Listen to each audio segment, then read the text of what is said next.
నా పేరు మహేష్. 2018 డీఎస్సీ కూడా ప్రిపేర్ అయ్యాను. బాగా రాణించలేకపోయి జాబ్ రాలేదు.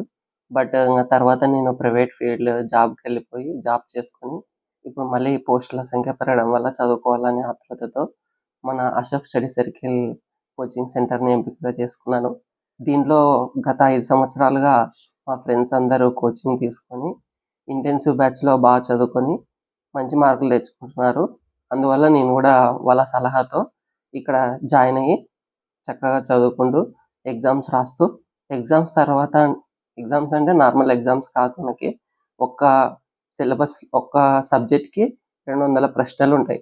200 ప్రశ్నలు అయిపోయిన తర్వాత మళ్ళా పేపర్ ఎక్స్‌ప్లనేషన్ అయిపోయి మళ్ళీ మనకు 200 ప్రశ్నలు ఉంటాయి. దీనివల్ల మనకు సబ్జెక్ట్ పైన గ్రిప్ వస్తుంది. ఇలా నేను గత 2 నెలలుగా ఇదే ప్రణాళికను ఫాలో అవుతున్నాను. దీనివల్ల నాకు సబ్జెక్ట్ మెరుగుపడుతుందన్న నమ్మకం వచ్చింది. కాబట్టి మీరు కూడా అశోక్ స్టడీ సర్కిల్‌లో కోచింగ్ తీసుకొని ఇంటెన్సివ్ బ్యాచ్ ఇలా రాణించాలని కోరుకుంటున్నాను. ఇక్కడ మనకి ఇంటెన్సివ్ బ్యాచ్‌లో హాస్టల్ అనగానే ప్రతి ఒక్కరు ఫుడ్ గురించి ఆలోచిస్తారు. ఫుడ్ పరంగా కూడా చాలా బాగుంది. ఇప్పుడు నేను హైదరాబాద్‌లోనే జాబ్ చేశాను. మన కర్నూలులో కూడా చాలా హాస్టల్స్‌లో అబ్జర్వ్ చేశాను. చాలా న్యాచురల్‌గా ఇండియన్ హోమ్లీ ఫుడ్‌లోనే మనకి బాగుంటుంది. పేపర్ ఎక్స్‌ప్లనేషన్ కంపల్సరీగా ఉంటది.